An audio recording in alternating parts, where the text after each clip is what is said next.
Good evening. This is Akashvani. I am Valsa Williams with the news at 9.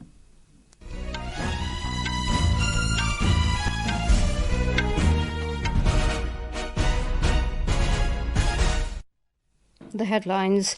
Centre has decided to transform Chhattisgarh's Bastar division into most developed tribal region in the country over next 5 years, says Union Home Minister Amit Shah. Enforcement Directorate conducts searches at 40 locations across multiple districts and states in Saquib Nachan case connected to ISIS-linked module. West Bengal Police arrests organiser of Messi's event at Salt Lake Stadium after large-scale chaos and vandalism. Nation pays homage to martyrs of terrorist attack on Parliament on 13th December 2001. Fighting continues along border of Thailand and Cambodia even after US President Donald Trump's mediation. And in Squash World Cup, India storm into final, beating defending champions Egypt in semifinals in Chennai.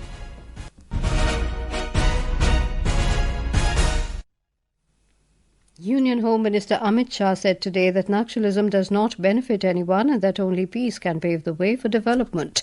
Addressing the closing ceremony of the Bastar Olympics in Jagdalpur, Chhattisgarh, he reiterated the government's resolve to end Naxalism by March 31st next year. He said the centre has decided to transform Chhattisgarh's Bastar division into the most developed tribal region in the country over the next 5 years. In the next 5 years, we have decided to make Bastar the country's most developed tribal division. In this endeavour, the Chhattisgarh government, under the leadership of Sri Vishnudev Sai, and the government of India, under the leadership of our Prime Minister Narendra Modi, will move forward shoulder to shoulder to make Bastar a developed Bastar. विकसित बस्तर बनाने के लिए हम आगे बढ़ेंगे. Mr. Shah said Naxalism had stalled development in the region, but a new chapter of progress would begin once the menace is eliminated. When I use the term developed Bastar, it means that every person's home will certainly have facilities, every village will be connected by road, every village will have electricity, banking facilities will be available within a 5-kilometer radius, and the task of establishing the most dense network of primary health centers and community health centers will also be accomplished by these two governments of the Bharatiya Janata Party. Bharatiya Janata party की दोनों सरकारें करेंगी. The Home Minister appealed to those still associated with the outlawed Maoists to lay down their arms and join the mainstream of society. The Enforcement Directorate (ED) has conducted searches at 40 locations across multiple districts and states as part of an ongoing probe in the Saquib Nachan case connected to an ISIS-linked module. Saquib Nachan was earlier arrested by the National Investigative Agency for his alleged active involvement in promoting terrorist activities. The ED conducted searches at Padga, Borivali region near Mumbai, Delhi, Kolkata, Hazaribagh, Prayagraj, Daman and Ratnagiri, among other locations. During the course of search operations, movable assets worth over 9 crore 70 lakh rupees in the form of cash, gold jewellery and gold bullion were recovered and seized. 25 bank accounts pertaining to the accused and suspects have been frozen. Various other incriminating materials such as documents, literature promoting radicalization and digital devices were also seized. In West Bengal, police arrested Shatadru Datta, organiser of footballer Lionel Messi's event at Salt Lake's Yuva Bharati Kridangan in Kolkata after questioning him for 2 hours following large-scale chaos and vandalism today. More from our correspondent. ADG IGP Law and Order Javed Shamim informed preliminary investigation is on and the police is gathering all the facts leading to the chaotic incident at the stadium. He also said instructions have been given so that refund for the tickets booked for the event can be made. Earlier today, the football icon Lionel Messi entered the Yuva Bharati Kirangan at around 11:30 am. Footballers Luis Suarez and Rodrigue de Paul were also with him. The fans of Messi alleged that they did not get a view of him from the gallery as some people gathered around him. After some time, Messi went out of the stadium, leaving hundreds of thousands of fans without a glimpse of him. Fans began to shout and started to throw water bottles and uprooted chairs from the gallery into the field. Fans in hundreds in numbers breached the fencing and entered into the ground and engaged in damaging makeshift tents and other assets. Chief Minister of West Bengal, Mamata Banerjee, has constituted an inquiry committee under the chairmanship of retired Justice Ashim Kumar Ray to conduct inquiry. Governor of West Bengal, Dr. C.V. Ananda Bose, expressed his anguish and shock in today's chaotic incident. He termed the day as Black Day for the sports lovers of Kolkata. Union Minister of State Education and BJP leader Dr. Sukanto Majumdar criticized Chief Minister Mamata Banerjee for the mismanagement. Kalyan Laha, Akashvani News, Kolkata. The BJP today accused the TMC-led West Bengal government of disappointing the people with its alleged mismanagement during Messi's event in Kolkata. Addressing a press conference in New Delhi, BJP MP and spokesperson Dr. Sudhanshu Trivedi labelled it as a shameful moment for the entire country. In Kerala, the Congress-led opposition UDF made gains in the local body elections across the state. The BJP-led NDA also registered significant progress, particularly in the state capital, winning in the Thiruvananthapuram corporation. The UDF emerged with a majority in 367 gram panchayats, while the LDF secured control of 234. More from our correspondent. The NDA's historic performance in the state capital, Thiruvananthapuram, stands out as the most significant development in the Kerala's local body elections. By securing 50 of the 101 seats in Thiruvananthapuram Corporation, BJP is set to get its first mayor in Kerala.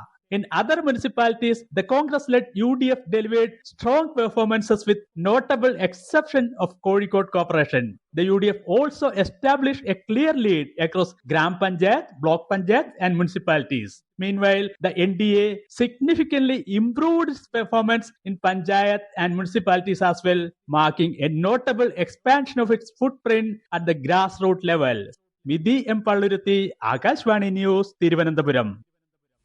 Prime Minister Narendra Modi expressed gratitude to people across Kerala for voting for NDA candidates in the local body polls in the state. In a social media post, Mr. Modi said the mandate the party has got in the Thiruvananthapuram Corporation is a watershed moment in Kerala's politics. The Prime Minister added that the party will work towards Thiruvananthapuram's growth and boost the ease of living for the people. Mr. Modi also thanked all the party workers for their hard work in the elections.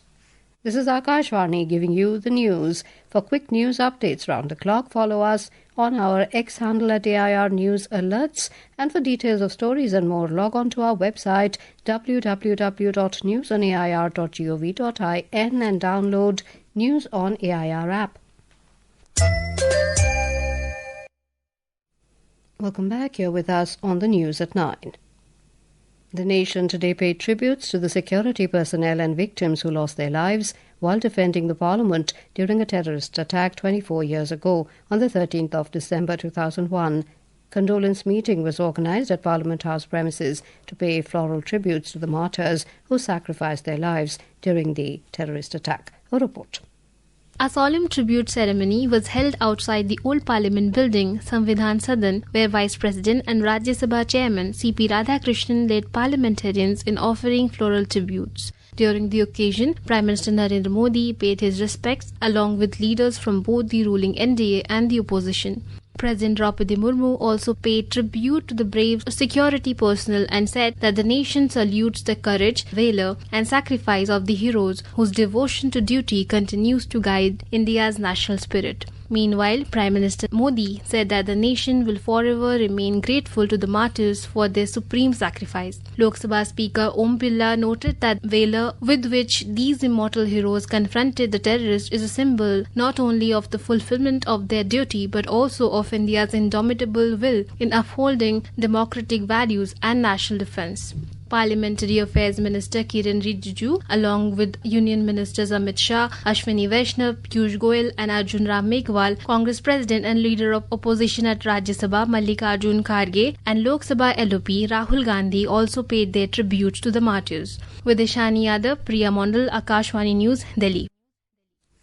Prime Minister Narendra Modi will undertake a bilateral visit to the Hashemite Kingdom of Jordan on December 15th and 16th at the invitation of King Abdullah II bin Al Hussein Secretary, South Ministry of External Affairs Dr. Neena Malhotra said this visit is Prime Minister Modi's first full-fledged bilateral engagement with Jordan.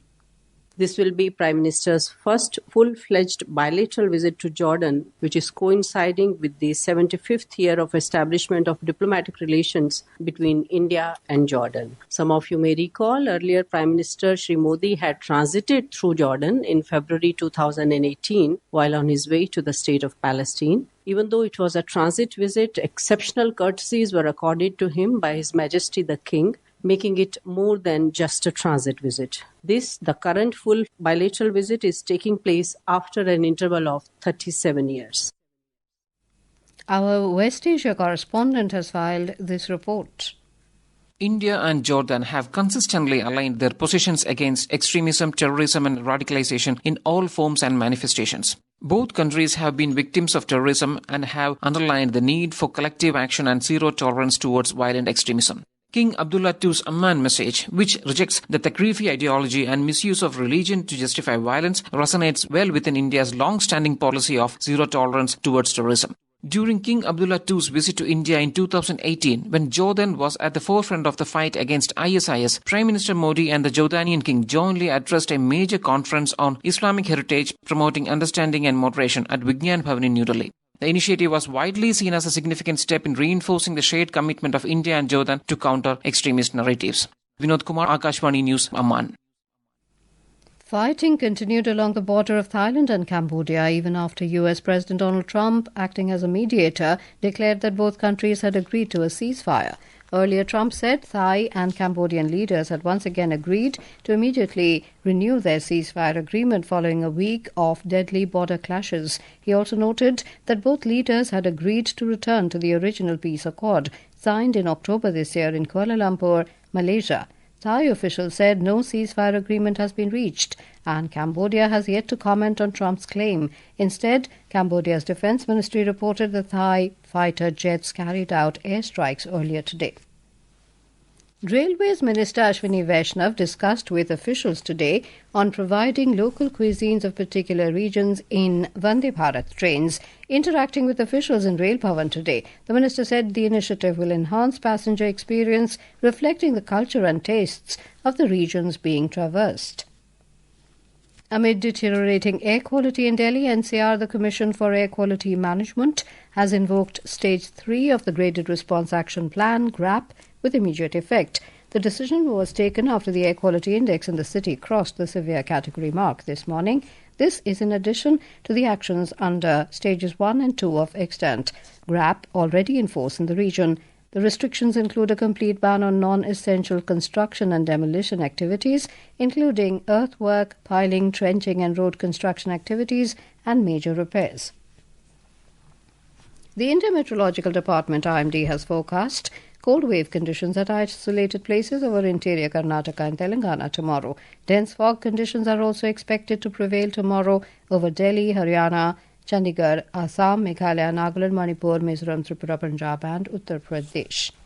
In Squash World Cup 2025, India stormed into the finals after defeating defending champions Egypt in the semifinals in Chennai this evening. The hosts registered a 3-0 win over Egypt to register their best-ever performance in the Squash World Cup, having already won a bronze in the 2023 edition. National champion Velavan Senthil Kumar stepped in for the hosts with a commanding 3-0 win against world number 96 Ibrahim Elkabani.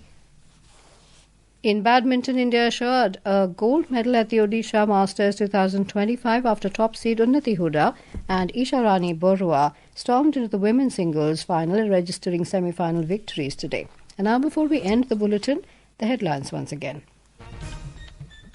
Centre has decided to transform Chhattisgarh's Bastar division into most developed tribal region in the country over the next 5 years, says Union Home Minister Amit Shah. Enforcement Directorate conducts searches at 40 locations across multiple districts and states in Saquib Nachan case connected to ISIS-linked module.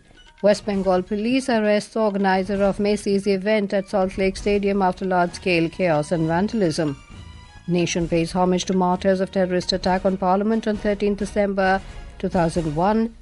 Fighting continues along border of Thailand and Cambodia even after US President Donald Trump's mediation. And in Squash World Cup, India stormed into final, beating defending champions Egypt in semifinals in Chennai. That is all in the news at 9. Good night.